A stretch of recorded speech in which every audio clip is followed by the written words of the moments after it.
Olá, olá, olá, olá! Seja muito bem-vindo, seja muito bem-vinda aqui novamente. Estamos de volta, Renata Tom, terapeuta sistêmica familiar. Estamos aqui, gente. Hoje tá frio, tá frio, tá frio, tá frio. E por aí? Frio já chegou por aí? Então vamos aqui, né, de fumacinha com um cafezinho para poder dar aquela aquecida, principalmente. Eu começo fazendo uma pergunta. Você já pensou em desistir? O tema de hoje eu pensei em desistir, gente, porque o tema de hoje vai ser um daqueles temas assim, de dar nó. É um daqueles temas que dá nó aí, que tem sido um tormento da vida de muitas pessoas, de algumas mulheres daqui das quais eu tenho feito os atendimentos e tem sido aquele enrosco na vida. Então vamos aqui, abastecidos, clamando ao Senhor que esteja, né, me cobrindo da tua unção, e é com muito temor e com muito tremor, novamente, que eu venho aqui para essa jornada de autoconhecimento sistêmico, falar um pouquinho do que o Senhor tem feito, principalmente na minha vida, do que o Senhor tem transbordado, né, na minha vida, através desses ensinamentos, através desses conceitos, dando aqui continuidade, então, hoje ao nosso 9º dia, o nosso 9º encontro. E eu volto a te perguntar, você já pensou em desistir? Do que você já pensou em desistir? Você já pensou em desistir de si próprio? Você já pensou em desistir, né, da tua relação? Desistir dos teus filhos? Não suporto mais, Renata, não aguento mais falar, não dá mais, eu abro mão. Eu abro mão. Não dá mais. Eu abro mão desse marido, eu abro mão dessa relação, porque eu cansei, não quero mais, não. Tudo que eu quero é ser feliz. Tudo que eu quero na minha vida é ser feliz, e nós vamos em busca dessa tal felicidade. Vivemos em busca dessa tal felicidade. E o que é felicidade? Segura aí. Segura aí. Você já pensou, então, em desistir do trabalho, do relacionamento, dos filhos, da profissão, de um casamento aí de anos, ou de um casamento que está pleno aí, começando, né, e diante das primeiras dificuldades, das adversidades que a gente vai enfrentando, eu entendi que não é isso, não quero, tá difícil demais e eu vou abrir mão. Tem uma frase que diz o seguinte: a gente nunca desiste, mas chega um ponto que decidimos então o quê? Abrir mão daquilo que nos faz sofrer. A gente nunca desiste, mas chega um ponto que decidimos então o quê? Abrir mão daquilo que nos faz sofrer, porque tudo que nós queremos é o quê?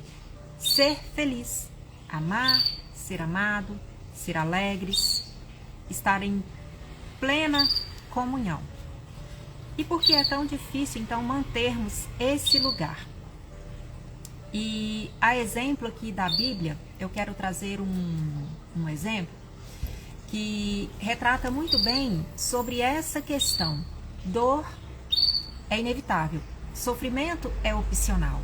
E quem é esse personagem que nos retrata exatamente essa questão de dores? Dores aqui a níveis principalmente emocionais. E também teve muitas dores físicas, porque o contexto do qual ele foi classificado, né, com esse nome, marcado, carimbado e registrado com esse nome, foi também munido de muitas dores. E quem é esse personagem? Esse personagem na Bíblia, ele é o Jabes. Jabes, na história de contexto da vida dele, a Bíblia não relata o nome da mãe e nem tampouco o motivo da tua gestação, se foi uma gestação complicada, se foi uma gestação que houve rejeição. Também não retrata, não fala sobre o nome da paternidade, quem era o pai de Jabes, né? Dentro de uma pesquisa rápida aqui que eu fiz, a gente não consegue encontrar esses relatos. Não há relatos, então, sobre o nome do pai, sobre se foi uma gestação de risco, se foi uma gestação indesejável, né, ali por aquela mãe. Mas a sua mãe não soube lidar com a dor emocional a qual ela estava vivenciando ali naquele momento daquela gestação. E o que aconteceu? Quando Jabes nasce, qual o nome que ela dá? Jabes. Jabes significa dores, sofrimento. E ela não conseguindo, não sendo capaz de lidar com tuas próprias dores, carimbou esse filho. Você vai levar a marca das minhas dores. Certamente possa ter sido, né, um parto difícil, um parto doloroso, há milhões de anos atrás, a gente não sabe. Então ela marcou a vida do próprio filho com esse nome, carimbado, dores. Mas nem sempre tudo aquilo que começa com o sofrimento precisa continuar com o sofrimento. Pode haver uma transformação no meio desse caminho. Pode haver bênçãos. E foi isso que aconteceu com Jabes. Ele não tomou esse lugar como a tua verdade absoluta. Eu não vou transmitir dores. E Jabes, dentro da Bíblia, a história de transformação dele foi tamanha porque ele, clamando ao Senhor, ele recebeu tudo que ele pediu. Ele é classificado e considerado o homem que recebeu tudo o que pediu a Deus, sendo que honrado, ilustre e mais bem sucedido do que os teus outros próprios irmãos. Então, quando a gente olha para essa história, né, da vida de Jabes, a gente entende que nem tudo aquilo que começa com dor e sofrimento, se eu não desistir, se eu manter a minha esperança, se eu for perseverante, se eu for resiliente, eu posso transformar dor em alegria, tristeza em felicidades e bênçãos. E bênçãos. E há três coisas, três fatores que impedem, né, que nos impedem de prosperar, principalmente a nível conjugal. Quais são esses fatores, Renata? O primeiro deles aqui que eu quero trazer, resumidamente, porque eu vou estar falando sobre isso mais adiante, são as feridas de infância, armazenadas em quem? Lá naquela camadinha, lá na primeira camada que eu comecei a trabalhar, lá nas posturas internas. Né? Você aqui na nossa camada externa, hoje eu enquanto adulta, a minha camada do meio que é ali a minha postura interior e aquela primeira camadinha que é a estrutura de base, que é quem? A nossa criança interior. Então essas feridas ali armazenadas na criança interior é um dos fatores que nos impedem de prosperar na vida, principalmente a níveis relacionais. O segundo fator seria o que, então? As crenças limitantes e os padrões familiares disfuncionais, dos quais, por lealdade, que aí entra o terceiro fator, por lealdade a esse sistema e por medo de deixar de pertencer a esse sistema, porque a lei primária diz que todos possuem o direito de pertencer, então eu com medo, com o risco, né, de colocar esse meu pertencimento em risco, e deixar de pertencer a esse sistema, eu prefiro muitas das vezes permanecer nesse lugar de dor e sofrimento. Quando eu olho para as mulheres do meu sistema, todas são separadas, padrões de repetições. Eu também olho para o meu casamento, está difícil, eu desisto, por quê? Por lealdade, muitas das vezes eu também me separo. Eu preciso pertencer a esse sistema e continuar repetindo esses mesmos padrões. Identificar o problema já é o ponto de partida para alcançar, então, o quê? A solução. Renata, eu já tentei de tudo. Não tem jeito, não tem recurso, não sei mais aonde recorrer, não sei mais aonde buscar respostas. Eu desisto. Eu desisto. Afinal, então, o que é desistir? Quando a gente olha, né, para o significado da palavra, para o contexto, desistir de algo ou de alguém, a palavra desistir vem do latim desistere, que significa renunciar a algo, não continuar, abrir mão de fazer alguma coisa, abrir mão de continuar com alguém, abrir mão de continuar lutando por essa pessoa ou lutando por mim mesmo. Lutando por mim mesmo. Muitas pessoas aí desistem da própria vida, porque essa dor e esse sofrimento eu vou lá e dou cabo da minha própria vida. Eu desisti da minha vida? Não. Eu desisti de sofrer porque a dor estava tão latente. Então, para acabar com essa dor que me consome, eu vou lá e acabo com a minha própria vida. Desistir de uma pessoa significa parar de investir emocionalmente, fisicamente ou de qualquer outra forma em um relacionamento com essa pessoa. Pode envolver, então, romper essa relação, romper esse relacionamento. E aí eu desisto. E aqui, assim, para trazer bem resumidamente, dentro da sistêmica, dentro da visão sistêmica, o que é desistir? Desistir é sair do meu lugar. Porque se eu desisto da minha relação, eu estou desistindo do meu lugar de esposa. Se eu desisto do meu filho, eu estou desistindo do meu lugar de mãe. Desistir é sair do meu lugar. E os conflitos começam exatamente quando eu estou fora do meu lugar. Conflitos são sintomas, problemas são sintomas que revelam o quê? Algo está disfuncional. E essas leis que eu venho trazendo, elas não estão sendo observadas. E tem uma frase de uma das mentoras que ela diz o seguinte: a maior conquista da alma é suportar a culpa e conseguir se decidir por fazer o melhor com a nossa vida. A maior conquista da alma é suportar a culpa e conseguir se decidir por fazer algo melhor com a nossa própria vida. Com a vida que recebemos de quem? Dos nossos pais. E se autorizar a viver a própria felicidade. É tomar a vida que nós recebemos e nos autorizar. Tomar a nossa permissão. Assim como a própria palavra nos diz: o homem deixará pai e mãe e unir-se à tua esposa e juntos formarão o quê? Uma só carne. Então é tomar essa permissão, nos autorizando a deixar com eles o que é deles, para que então possamos o quê? Construir e viver a nossa própria felicidade. E afinal, Renata, o que é felicidade?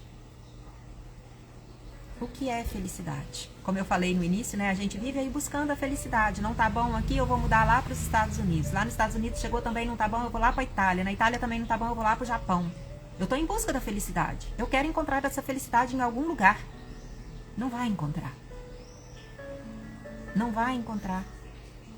Mudar de casa, mudar de bairro, mudar de cidade, mudar até de país. Não vai revelar o lugar da tua felicidade, porque felicidade é um ponto de encontro interno que compreendem que eu posso permitir que a minha sombra e a minha luz façam parte. É quando tudo que me compõe pode pertencer que então eu encontro essa felicidade. Ela é um ponto de encontro interno. É dentro. Por isso dentro rege fora. Eu não vou encontrar a felicidade fora. Eu vou vivê-la fora. Como manifestação. Através do quê? Da alegria. Porque a alegria do Senhor é a nossa força. Em Filipenses 4:4 nos diz o seguinte, Paulo disse o seguinte: alegrai-vos no Senhor, sempre no Senhor, alegrai-vos sempre no Senhor. Alegrai-vos aqui no Senhor, ele está como um verbo imperativo, que demonstra o quê? Uma ação, uma ordenança. Sejam alegres no Senhor. Alegrai-vos no Senhor. Alegrai-vos no Senhor. Mas Renata, não tem como. Eu olho para o meu casamento, tá lá na UTI. Eu olho para a minha vida, tá um desastre. Eu olho para a vida do meu filho, perdido nas drogas. Como me alegrar no Senhor, perante a tudo isso que eu estou vivendo? Sabe onde Paulo escreveu isso? Na prisão. Paulo estava na prisão e é difícil se alegrar na prisão. E ele estava ali cantando louvores e nos deixando essa ordenança: alegrai-vos no Senhor. Alegrai-vos no Senhor, independente, apesar de, porque a alegria do Senhor é a nossa força. Mas Renata, é difícil se alegrar com um relacionamento fracassado, na UTI, se arrastando, que não vejo perspectiva de melhoras. Alegrar-se na prisão é difícil. Mas ele nos deixa essa ordenança. Apesar de... Por quê? A alegria, ela é uma manifestação do fruto do Espírito. É uma manifestação do fruto do Espírito. Então é não desistir e tomar essa verdade para que o Espírito Santo que habite em mim venha fazer a obra. Você se alegra com o seu relacionamento? Você já pensou em desistir do seu casamento? De você mesma, da sua vida, do seu filho? Porque talvez nesse momento a tristeza esteja sendo maior, a infelicidade, a solidão esteja sendo maior do que conseguir, principalmente, ver lá na frente, ver adiante, que isso pode ser transformado. E qual é, então, a origem do casamento? E aqui eu quero entrar, assim, um pouquinho mais a fundo, dentro, então, o quê? Da origem do casamento. Porque esse é o tema. Esse é o tema. Então, é com muito temor e tremor que eu venho falar hoje sobre o quê? A origem do casamento. Nós já estamos aqui caminhando para os nossos 25 anos. 25 anos de união conjugal. Teve momentos que sim, eu pensei em desistir. E eu olhava e me questionava internamente. Para que eu ainda fico? E aqui uma chave. Quando você olha para a circunstância do qual você está vivendo, não questione o porquê. Mas para quê? Porque quando eu questiono o porquê, eu tenho duas opções de resposta, sim ou não. Eu sou limitada. Eu sou limitada e a mente, ela já vai ali para sim, racionalmente me dar aquela resposta resumida.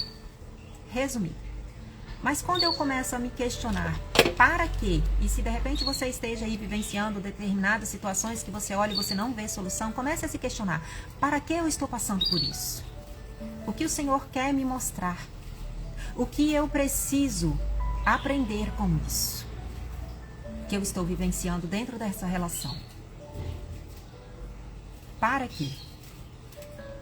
E aí você precisa colocar a mente para trabalhar. Quando você começa a se questionar dessa forma, você pode ter certeza que as respostas virão, porque a pergunta certa te dará a resposta correta. E em Gênesis 2:2 fala que do homem deixará então pai e mãe e unir-se-á a tua esposa, e juntos formarão uma só carne. E muitos dos conflitos começam exatamente porque eu não fui capaz de deixar a minha origem, de deixar os padrões lá da minha família, deixar os hábitos e os costumes lá da minha família. E a gente vem com uma bagagem, é na relação, nesse palco da relação, né? Porque o casamento, ele é o quê? Ele é o palco, aonde eu vou chegar e vou abrir as minhas bagagens, o outro vai chegar e vai abrir as minhas bagagens. Eu falei das fases, né? Do amor, dos níveis do amor, da linguagem do amor, lá na aula 2. Se você não viu, volte aqui abaixo, né? As aulas estão salvas. Vai lá no episódio 2, ali tem as linguagens do amor. Não dê ao outro, né? É o ditado popular, não dê pérolas aos porcos. Você precisa de dar o quê? Aquilo que irá satisfazer a linguagem do outro. Então, se você não sabe qual é a linguagem do seu parceiro, aí já começa a ter alguns conflitos, porque aquilo que você está dando, se não for a linguagem dele, ele vai identificar, a pessoa não me ama. As fases do amor, os níveis do amor, os círculos do amor e as leis do amor. Não basta amar, o amor precisa ser o quê? Funcional, ele precisa estar o quê? Abarcado pela ordem. Abarcado pela ordem. E o que é então o casamento? O casamento, ele é esse palco, porque ele é um organismo vivo, pois ele é o reino do equilíbrio, onde abrimos espaço então para quê? Lapidação das nossas próprias virtudes. Lapidação das nossas próprias virtudes e aquebrantamento o quê? Do nosso orgulho e do nosso ego. É um relacionamento santo e sagrado que molda o quê? O nosso caráter. Ele vem com essa finalidade, com essa função, moldar o nosso caráter. É o lugar onde homem e mulher são ativados ao estágio de maturação psíquica, maturidade e autorresponsabilidade. Maturação psíquica é o lugar de descoberta do outro diferente, né? E aí entra aquelas questões que eu vim trabalhando ali nos episódios anteriores. Quem permanece muito na esfera da mãe, na esfera materna, e não transitou para essa esfera do pai, vai ter dificuldade de lidar com o outro diferente. E aí eu chego na relação ali naquelas posturas infantis ou grande demais. E eu vou ter dificuldade, eu não sei de onde vim. Por quê? O papai é o meu contato com o primeiro diferente. Eu nasço na esfera da mãe, todos nós nascemos na esfera da mãe e permanecemos em uma simbiose muito profunda. E precisa haver o quê? O primeiro parto e o segundo parto. O primeiro parto, ele é aquele parto ali do meu nascimento. Eu nasci, é o meu primeiro parto. Independente dele ser prematuro, independente dele ser cesariano, independente dele ser parto normal e natural. Mas isso também traz implicações, porque a depender como foi o meu parto, isso já vai trazer consequências também para a minha vida adulta. E aí eu transito, eu saio dessa esfera materna, da esfera de mamãe, para a esfera do papai. E quem não vivencia essa transição vai chegar no casamento tendo dificuldade de lidar com o outro diferente, porque não aprendeu a conviver com o primeiro diferente, que foi quem? O papai. É o lugar de descoberta do outro diferente. É o lugar de gerar vida, pureza e cura. Família é o quê? Qual o lugar da família? Quando nós olhamos para dentro da Bíblia, existem vários personagens que talvez eles possam classificar ali que família para eles seriam o quê? De decepção, de conflito, de injustiças, de julgamento, de desordens, de discórdias, de traição. Tem uma aula que eu fiz sobre o lugar da família. E para mim, o lugar da família é o quê? Lugar de cura. É esse lugar de cura. É o lugar que nos desafia a cada dia a forjar o quê? O caráter de Cristo em nós. A relação conjugal é o lugar que nos desafia a cada dia a forjar o caráter de Cristo em nós. Por quê? É o lugar com potencialidade de revelar quem? A imagem e semelhança de Deus. Todos nós somos feitos à imagem e semelhança de Deus, dentro da tricotomia do ser. Deus Pai, Deus Filho, Deus Espírito Santo, que habita em nós, que nos conduz, que nos guia. Mas essa imagem e semelhança de Deus eu só vou conseguir transmiti-la através do quê? Da relação conjugal. Por quê, Renata? Se eu sou feita à imagem e semelhança de Deus, eu por mim só não vou conseguir ser capaz de transmitir? Não. Porque Deus não fez indivíduo. Deus criou o quê? Sistema. Deus é sistêmico. 3 em 1. 3 em 1. Pai, Filho e Espírito Santo de Deus. Então, para que eu possa, então, transmitir essa imagem e semelhança de Deus ao qual eu fui criada, eu preciso estar o quê? Dentro de uma relação funcional. Dentro dos princípios, dentro das leis, em obediência. Um homem e uma mulher, um banquinho de 3 pés. Quem é esse terceiro pé? Quem é esse terceiro pilar de sustentação? Deus, a Trindade. Eu mantenho a minha individualidade, meu esposo mantém a individualidade dele e juntos nós temos os nossos objetivos em comum. Em comum. Unidos e sendo guiados por quem? Por Deus. Por Deus. O casamento, então, é a relação mais importante da vida adulta. Por quê? Eu às vezes brinco aqui, e me desculpe aí quem não gosta da brincadeira. Crianças não constroem família. Crianças brincam de casinha. Crianças não constroem família. Crianças brincam de casinha. Adultos constroem família. Apesar de, além de, das adversidades, das provações, das dificuldades, o nosso objetivo em comum é único. E que ele seja a base de revelar o Pai. Através da nossa união, porque quando eu estiver caminhando pela rua sozinha, eu sei que quem vai me olhar vai ver o meu esposo ao meu lado. Quando meu esposo estiver caminhando pela rua, eu sei que quem o ver vai olhar e vai me ver do lado dele. Através da aliança. Está aqui. A nossa aliança, que nos sustenta ali lançados no pilar de sustentação que nos guia, que é Deus. O casamento, então, é o quê? A relação com maior potencial de cura. É como uma chave e uma fechadura. É como uma chave e uma fechadura. A gente não se uniu por acaso. Deus une pessoas o quê? Por propósitos. Por propósito. Então, por isso que ele é essa relação com potencialidade máxima, o quê? De cura. Porque tudo aquilo que eu preciso, muitas das vezes, que eu não entendo, que eu preciso curar em mim, é através dele que eu vou estar recebendo feedbacks. Não, meu marido é o problema. Eu falei um pouquinho anterior sobre um caso que eu atendi, que a esposa chega e falando que o problema é o marido. E aí a gente começa a fazer uma busca mais minuciosa, mais aprofundada. Como que é você frente ao seu sistema de origem? Frente a papai, frente a mamãe, como que é a sua vida? Como que foi a sua infância? Como que foi o seu nascimento? Como que foi o seu nascimento? Doutora, você não entendeu. O problema é o meu marido. Será? O problema nunca é o outro. Porque o outro é o meu espelho.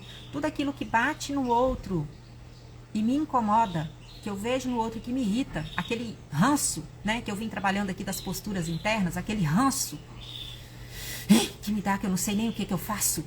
Vontade de pegar na jugular desse homem, ensiná-lo. Será que o problema é o outro? Um exemplo. Se a bagunça do teu marido ali com as papeladas no escritório te incomoda ao ponto de você dar vontade de ir lá e pegar e organizar e fazer por ele, comece a observar o seguinte. Será que essa bagunça dele ali, de lidar com as papeladas dele, não é a tua própria exigência do teu perfeccionismo? E a tua autocobrança e controladorismo?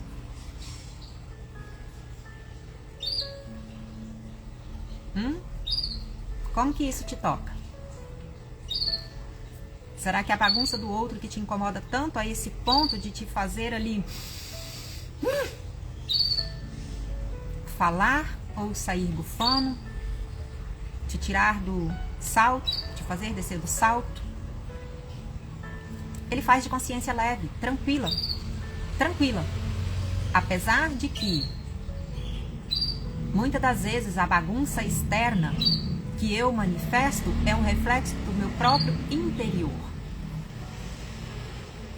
A bagunça com a minha gaveta, a bagunça com o meu armário, a bagunça com o meu escritório, com as minhas documentações, a bagunça com a minha casa, que eu nunca consigo mantê-la em ordem, organizada, está refletindo o quê?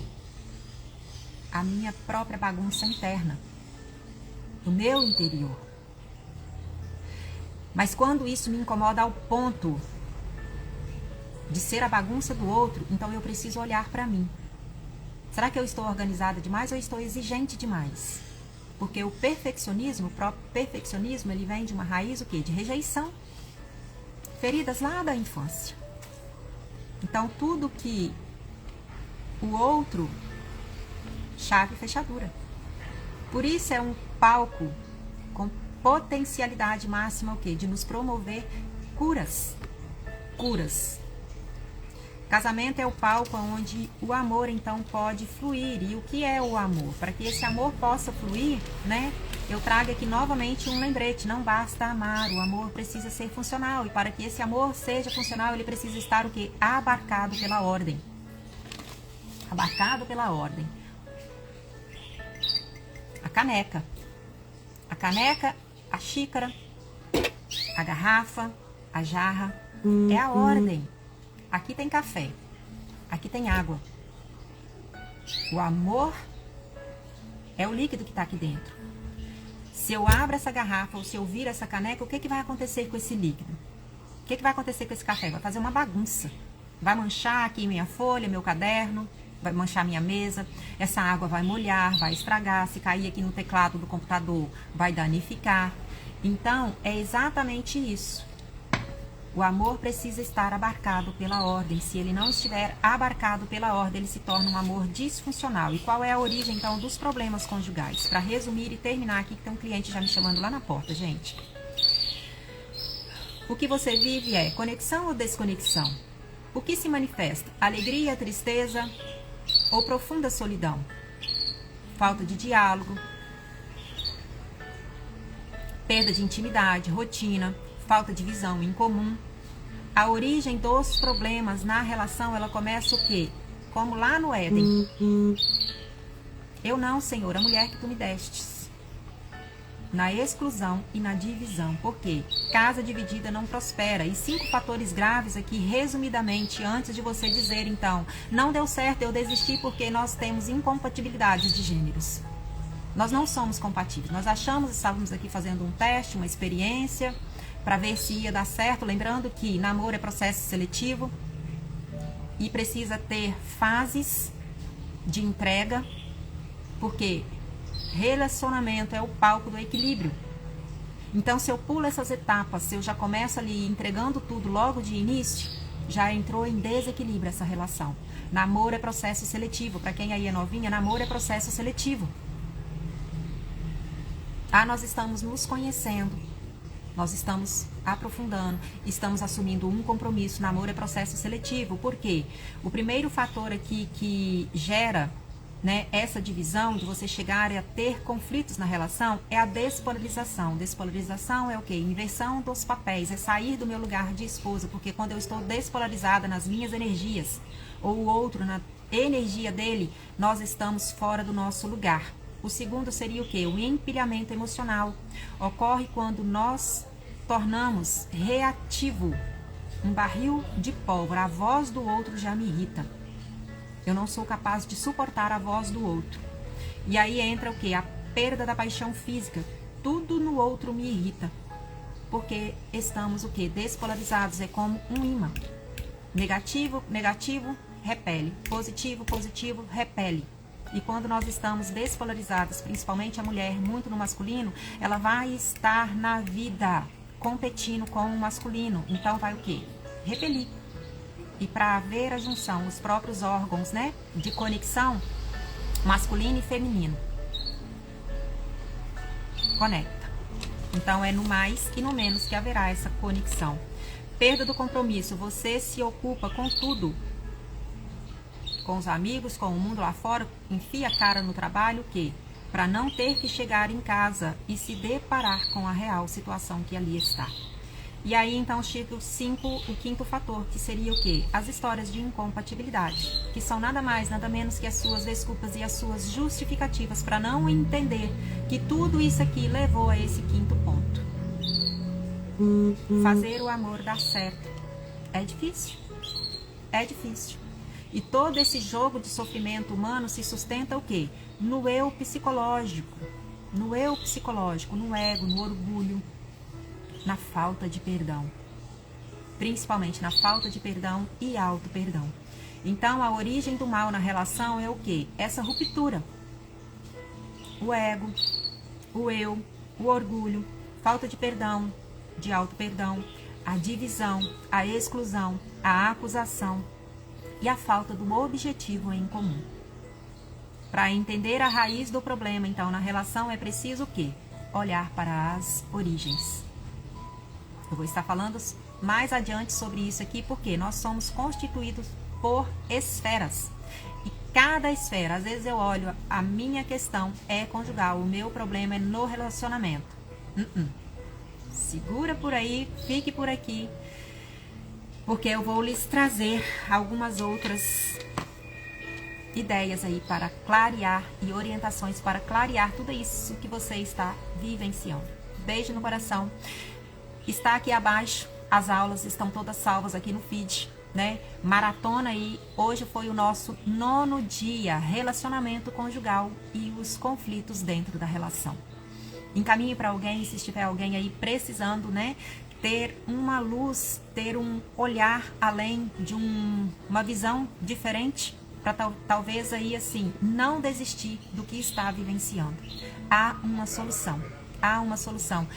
E a própria palavra diz: alegrei-vos no Senhor, alegrei-vos no Senhor, apesar de. Beijo no coração, até breve.